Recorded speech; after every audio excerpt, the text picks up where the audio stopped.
Muy bien, vamos a pensar un poquito antes de llegar a los requisitos sobre algunas cosas importantes de la palabra. Y la primera son unos datos, información nada más.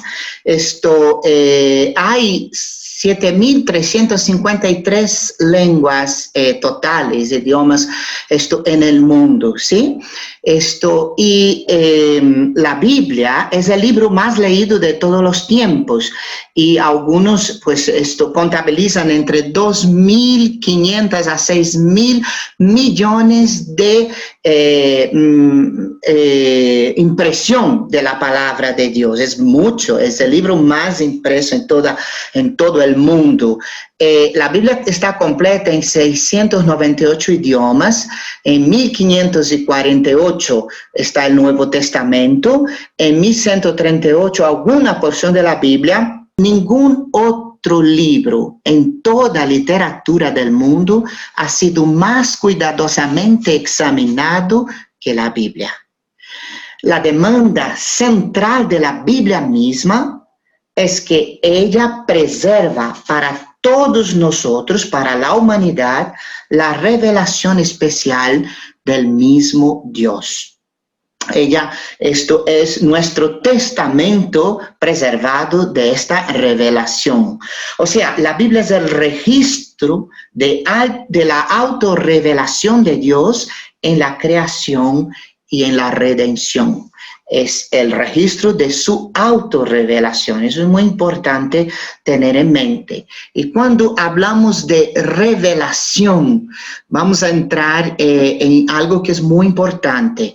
La revelación literalmente significa el descubrimiento o quitar un oscuro velo a fin de poner en evidencia algo que anteriormente estaba escondido. Mire, Dios solo puede ser conocido si y cuando Él elige darse a conocer. Y eso es para mí bastante importante, porque la Biblia es la autorrevelación de Dios que el Señor dejó porque Él quiso revelarse al ser humano. Dios no puede ser manipulado ni tampoco forzado por nosotros a revelarse a sí mismo.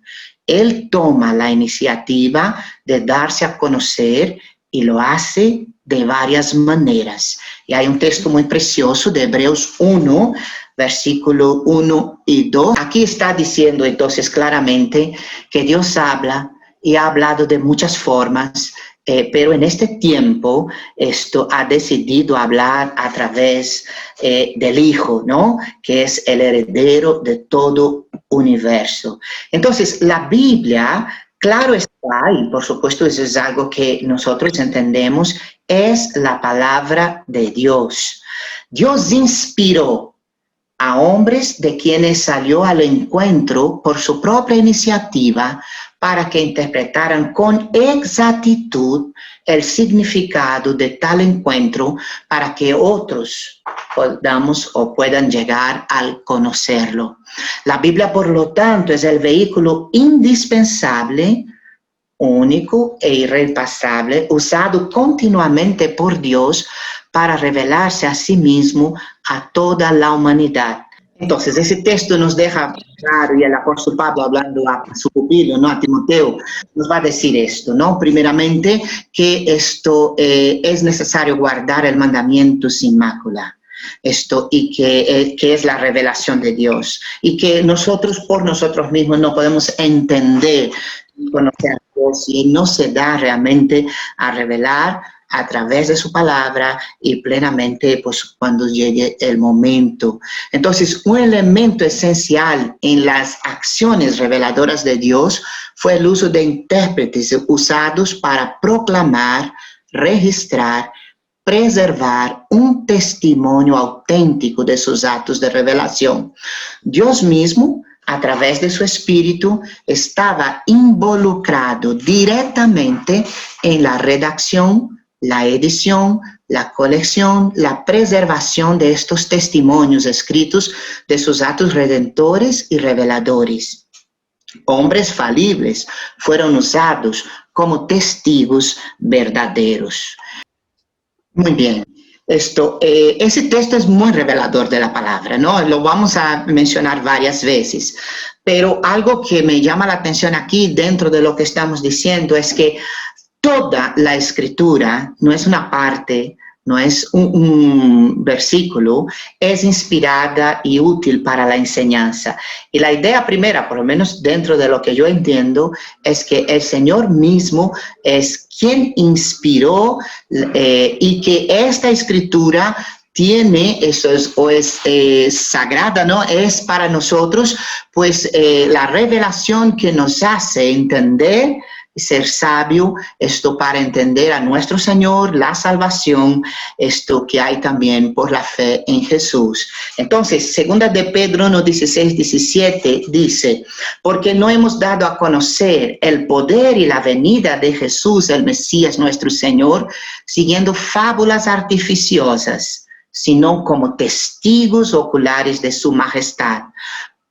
Porque cuando recibió de Dios Padre honor y gloria, le fue dirigida de la majestuosa gloria esta voz: este es mi Hijo amado, en quien tengo complacencia. ¿Qué quiero decir cuando leo ese texto? ¿Qué quiero expresar al entenderlo? Que no es una invención humana, ni son fábulas ni mitología. Realmente la palabra está inspirada y es revelación de Dios. Ahora, cuando pensamos en la Biblia testifica su propia inspiración y lo podemos ver quizás en tres aspectos interesantes. Primero, la pretensión de los profetas y de los apóstoles en afirmar que Dios habló a través de ellos. Nosotros vamos a ver esta realidad en muchos de los autores bíblicos que van a decir que Dios está hablando a través de ellos y que es palabra de Dios lo que ellos están diciendo, ¿no? Podemos ver ese texto, Hechos 3:18. Muy bien, y aquí hay una afirmación clara, ¿no? Dios cumplió así lo que había predicho por boca de todos los profetas. El segundo aspecto es la adscripción directa de la inspiración a sus escritos, ¿no? Bien, eso es la explicación que nos da la propia palabra. Los santos hombres de Dios fueron inspirados por el Espíritu Santo. Y también hay un tercer aspecto que nos muestra que es muy revelador, y es la unidad que existe en la misma palabra de Dios, ¿no? Sabemos que la Biblia es un libro único, es una biblioteca única, ¿no? Y además fue hecha, ya hemos dicho eso la semana pasada, por más de 40 autores diferentes, de diferentes épocas, de diferente estatus social, de diferente cosmovisión, pero que han escrito, ¿no? Inspirados por Dios, que es el autor realmente a fondo de la palabra, y una sola historia. Es increíble eso, porque no hay unidad en cosas mucho más recientes, ni siquiera en pensamientos recientes. Hoy no hay unidad, pero la Biblia sí la tiene, y la Biblia muestra unidad en su propósito, en su doctrina y en la persona central de su escrito. Así que una cosa muy importante que debemos considerar es que la inerrancia en la Biblia, ¿no? Y ese es un tema que muchas veces es causa de conflicto entre muchas personas, pero yo quisiera dejar así un poquito para que tengamos luz para entender por qué hace falta requisitos espirituales. La Biblia es infalible y nunca induce al error ni al engaño, ni nos traiciona, ni existe errores reales en los manuscritos originales. Su propósito es dar al ser humano el conocimiento de Dios, de sí mismo y de la salvación, entendidas en la dimensión individual, social, temporal y eterna. Entonces, podemos ver algo que a mí siempre me encantó, es que Dios, habiéndonos hecho con libertad, aspecto que Él nunca viola, buscó obtener y recuperar nuestra obediencia de amor elegida de forma libre. Dios se mueve en toda la historia para completar su propósito. su objetivo principal fue darnos a conocer y el camino de la salvación, siendo la Escritura completamente fidedigna, infalible y confiable. Al ser palabra de Dios y ser el mismo Dios que la inspira o que inspira estas palabras, hay tres características muy interesantes a la hora de estudiar la Biblia. Primero, tiene autoridad, no se contradice, y las limitaciones humanas, tanto en el habla como en la comprensión, nunca fueron un impedimento para que el mensaje de salvación fuera comunicado, porque Dios vela sobre su palabra. Muy bien, seguimos un poquito. Después, si alguien más quiere hablar, pues entonces la inspiración es confirmada. La inspiración de la Biblia confirmada es una experiencia de fe. Desde luego, ya podemos ver aquí que un requisito básico para entender una palabra es la fe, ¿no? Pero bueno, ya tocaremos eso en su momento. Los escritos bíblicos son capaces de instruirnos en la salvación por medio de la fe en Jesucristo. Vamos a ver, yo tengo aquí, voy a pedir a una persona que lea ese texto, pero a ver, Angélica, ¿puedes leer para nosotros ese texto que está ahí? Los escritos bíblicos son capaces de instruirnos en la salvación por medio de la fe de Jesucristo. Toda la escritura es inspirada por Dios y útil para enseñar, para redarguir, para corregir, para instruir en justicia, a fin de que el hombre de Dios sea perfecto e enteramente preparado para toda buena obra. Muy bien, entonces ellos son capaces, porque están, los escritos quiero decir, porque están inspirados por Dios y es la revelación completa para instruirnos en todo lo que nosotros vemos aquí, la justicia, ¿no? El conocimiento de Dios y el buscar una vida agradable al Dios, ¿no? Entonces, las escrituras también nos invitan a probar los espíritus. Y a mí siempre me gustó ese texto, hermanos, que es muy conocido, porque a veces nos olvidamos de esto, ¿no? La Biblia dice que debemos probar los espíritus, o probar, no creáis a todo espíritu, sino probar los espíritus si son de Dios, porque muchos falsos profetas han salido por el mundo. Es importante el analizar. Entonces, en ella se nos prometió que el Espíritu Santo, su inspirador, será nuestro maestro. Y nosotros nos acordamos mucho cuando el Señor Jesús nos dice eso en Juan 14, ¿verdad? Mas el Consolador, el Espíritu Santo, a quien el Padre enviará en mi nombre, Él os enseñará todas las cosas y os recordará todo lo que yo os he dicho. Y aquí nos muestra la necesidad de la presencia del Espíritu Santo, incluso para entender la palabra. Entonces, dos cosas que me gustaría destacar. Primero, si bien la Biblia contiene la verdad objetiva acerca de Dios, ella no es conocida como tal sin la ayuda del testimonio interior del Espíritu Santo. Para conocer la palabra de Dios como palabra de Dios necesitamos al Espíritu Santo. Y a través de la palabra escrita, Dios continúa hablando a todo el que quiere oír hasta el fin aquello que la palabra viviente, Jesucristo, quiere decirnos. O sea que ella sigue siendo palabra de Dios. No hay autoridad mayor en la palabra de Dios que el Señor y su palabra dejada para nosotros, y sigue causando efecto en la vida, como hemos visto, de este joven es musulmán, ¿no? Que conoció al Señor al buscar la palabra de Dios.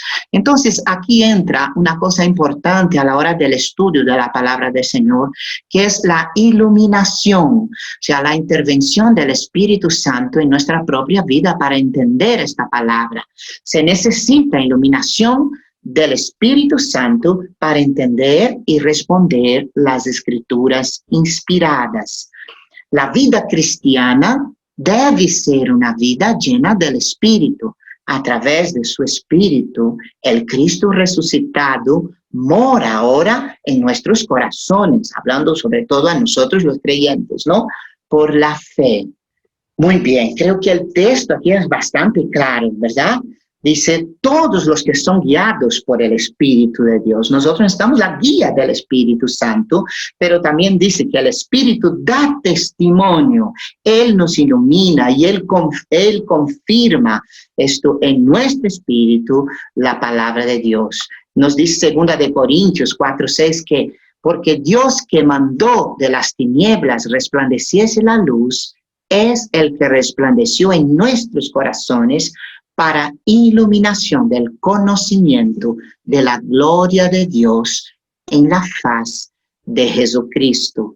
Y otro texto también de Colosenses 1:26-27 nos dice, el misterio que había estado oculto desde siglos y edades, pero que ahora ha sido manifestado a sus santos, a quienes Dios quiso dar a conocer las riquezas de la gloria de este misterio entre los gentiles, que es Cristo en vosotros, esperanza de gloria. Entonces, el propósito de esta inspiración continuada, y eso me parece muy importante desde mi punto de vista, esto no es el de dar una nueva revelación, ¿vale?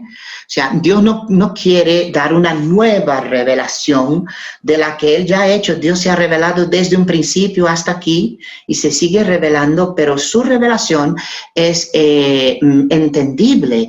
Por eso es revelación al ser humano. Entonces, Dios no quiere dar una nueva revelación totalmente diferente de lo que Él ya ha hecho, porque Él no se contradice o que nos lleve más allá de lo que Dios ya ha revelado en Cristo Jesús. De hecho, para mí, la revelación plena de Dios está en Cristo y la más comprensible es la misma persona de Cristo, que es el Verbo hecho carne, ¿no? Entonces, Él se da a conocer. Eso es muy importante porque cierra la puerta a determinados, y pongo entre comillas, iluminados que crean nuevas doctrinas y nuevas cosas que no tienen pie ni cabeza y que muchas veces van totalmente contrario a lo que Dios dice y revela en su palabra. Dice, cuando venga el Espíritu, Jesús dice eso, de verdad, Él os guiará a toda la verdad. Porque no hablará por su propia cuenta, sino que hablará todo lo que oyere y os hará saber las cosas que habrán de venir. Él me glorificará porque tomará de lo mío y os hará saber. Entonces, así como el Espíritu fue el autor de las Escrituras, de igual modo, Él es el intérprete prometido de las Escrituras. Entonces, la Biblia no es un libro cualquiera. Y eso es muy importante a la hora de querer interpretarlo y estudiarlo. Tenemos que tener muy claro esto. La Biblia no es un libro de ciencia, de historia general o incluso de religión como tal. La Biblia es un libro sobre Dios, acerca de Dios.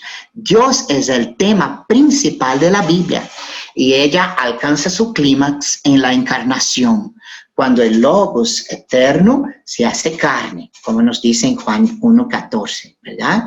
Entonces, cuando hablamos de la iluminación, hay algunas cosas que debemos dejar importantes en nuestra vida. Primero, la iluminación no significa que se puede conocer y entender todo sobre Dios. Debemos tener esto claro, porque aun cuando Dios quisiera revelar todo de sí a nosotros, tenemos que entender que nosotros somos menores que Dios y somos seres limitados, aunque tengamos un gran, ¿no? Quizás por eso tendremos la eternidad para tratar de conocerle más y profundamente. Y hay algunos textos que nos avalan un poco esto. Dice Deuteronomio 29:29, las cosas secretas pertenecen a Yahvé, nuestro Dios, pero las reveladas son para nosotros y para nuestros hijos y para siempre, para que cumplamos todas las palabras de esta ley. Y también esto en Romanos 11:33 nos dice, oh profundidad de las riquezas de la sabiduría y del conocimiento de Dios, cuán insondables son sus juicios, inescrutables sus caminos. Otro aspecto de la iluminación es que no elimina la necesidad de maestros humanos, ¿vale? Esto no es porque Dios nos ilumina que ahora yo y Dios solamente somos un cuerpo y el Señor ha querido así y Él es el que nos va a decir a través del apóstol Pablo en Efesios 4, dice, y Él mismo dio unos apóstoles, otros profetas, otros evangelistas, otros pastores y maestros, a fin de adiestrar a los santos para la obra del ministerio, para la edificación del cuerpo del Mesías, hasta que todos lleguemos a la unidad de la fe y del conocimiento pleno del Hijo de Dios, a un varón perfecto, a la medida de la estatura, de la plenitud de Cristo o del Mesías, ¿cierto? Entonces, Dios usa a siervos y siervas y Él da dones y entre ellos da el don de enseñar, de ayudar y es importante la presencia de maestros. La iluminación no elimina esta realidad, tampoco elimina la necesidad de que estudiemos la Biblia. ¿Sí? Y al apóstol Pablo, hablando a Timoteo, en 1 Timoteo 4, 12 y 15, dice, nadie menosprecie tu juventud, sino sé ejemplo de los creyentes, en la palabra, en la conducta, en amor, en fe y en pureza. Mientras voy, dedícate a la lectura, a la exhortación, a la enseñanza. No descuide el don que hay en ti, que te fue dado por medio de profecía, con imposición de manos del presbiterio. Reflexiona sobre estas cosas. Persevera en ellas para que tu aprovechamiento sea evidente a todos. Entonces, la iluminación no elimina el estudio de la palabra y la utilización de nuestra inteligencia que Dios nos ha dado y para algo nos la ha dado. Y Dios jamás dejó de un lado la inteligencia humana, porque es algo bendito que Él ha dado al ser humano. Y Él ha tratado de, en su revelación, usar la posibilidad que tenemos y la capacidad que nos ha dado de entender las cosas. También, una cosa muy interesante es que la iluminación no garantiza la unidad doctrinal. ¿Vale? Eso explica un poquito por qué a veces hay tantas diversidades, ¿cierto? Lo cual puede explicarse en 3 aspectos que quisiera dejar. Primero, algunos pasajes son muy difíciles de interpretar. Y yo creo que en algunos la interpretación completa solo tendremos cuando estemos en la presencia de Dios. Entonces la información no es lo suficiente definitiva como para alcanzar una conclusión dogmática que todos habrían de aceptar, ¿cierto? Y en 2 de Pedro 3:16, el apóstol Pedro habla un poquito de esto y es muy interesante que sea él mismo que lo diga, ¿no? Como también habla de esto en todas las epístolas, hablando del apóstol Pablo, él va a decir eso, en las cuales hay algunas cosas difíciles de entender, que los indoctos e inconstantes tuercen, como también las otras escrituras para su propia perdición. O sea que hay cosas en la Biblia que son difíciles realmente de entender y que, bueno, tendremos que tener paciencia y buscar en el Señor para que Él nos vaya mostrando. Algunos, también una de las cosas que impide esta unidad es que para algunos las tradiciones doctrinales y eclesiológicas tienden a controlar la interpretación, ¿no? A veces la tradición nos impide de entender al Señor. Es como un velo o una corriente, una cadena que nos impide de ir más allá. Y el Señor nos dice eso, invalidando la palabra de Dios con vuestra tradición que transmitís y hacéis muchas cosas semejantes a estas, ¿no? Esto está hablando ahí en el contexto cuando los propios enseñadores de la época, maestros, decían, no, eso es corbán, eso puede ser evitado. Si tú entregas lo que tienes que hacer para cuidar de tus padres al Señor, estás libre. Eso era una tradición totalmente contraria a la enseñanza bíblica de honrar al padre y madre. ¿no? Entonces, el Señor está diciendo aquí algo que ocurrió muy claro en el pueblo judío. Sus tradiciones a veces impidieron que conocieran la verdad. Y tercero, la falta de trabajo diligente y cuidadoso en el estudio bíblico. Muchas veces la falta de unidad doctrinal es porque no hay en muchos un trabajo serio y con atención en lo que dice la palabra de Dios. Muchas doctrinas hoy son hechas solamente con un versículo totalmente fuera de su contexto. Y eso causa problemas muy graves en la vida, o por un fallo de la misma cristiandad en no vivir el evangelio como el Señor nos enseña. Entonces, respondiendo, Jesús les dijo: estáis errando al ignorar las escrituras y el poder de Dios. Muy bien, bueno, yo creo que la Biblia está bastante clara en ello. Yo creo, y después alguien puede ayudarme ahí si quiere, que el mínimo es bastante máximo, Esto está muy claro, la revelación de Dios, del pecado, de la manifestación de la humanidad de Cristo, de su sacrificio en la cruz para nosotros, ¿no? Entonces, la Escritura es coincidente totalmente en ello, en todo, no hay contradicción en ella, pero quiero decir que está muy claro estos aspectos. Y lo que es menos claro, o lo que es a veces difícil para tener una unidad, son minucias, ¿no? Ahora, a veces, la mayoría de ellas incluso se basan en usos y costumbres y no en lo que realmente la palabra dice. Pero lo que es importante en la Biblia está totalmente claro y no deja doble interpretación, aunque la haya, pero porque el ser humano, pues siguiendo su propio criterio y dejando la inspiración, pues a veces se ha ido a través de filosofías humanas, ¿no? Como puede ser el gnosticismo, que durante mucho tiempo y todavía hoy han ejercido influencia y han dado doctrinas que son totalmente contrarias a la palabra de Dios, como por ejemplo los testigos de Jehová, que niegan, eso, por decir algo, que niegan la divinidad de Cristo. Y eso está muy claro en la palabra, ¿no? Entonces, yo creo que la mayoría de la revelación y todo lo concerniente a la salvación y la relación de Dios con el hombre está muy claro, y el no entenderlo a veces no es ni siquiera una mala interpretación, es una disposición, que más tarde hablaremos de esto, a la hora de entender o de buscar conocer la Biblia, ¿sí?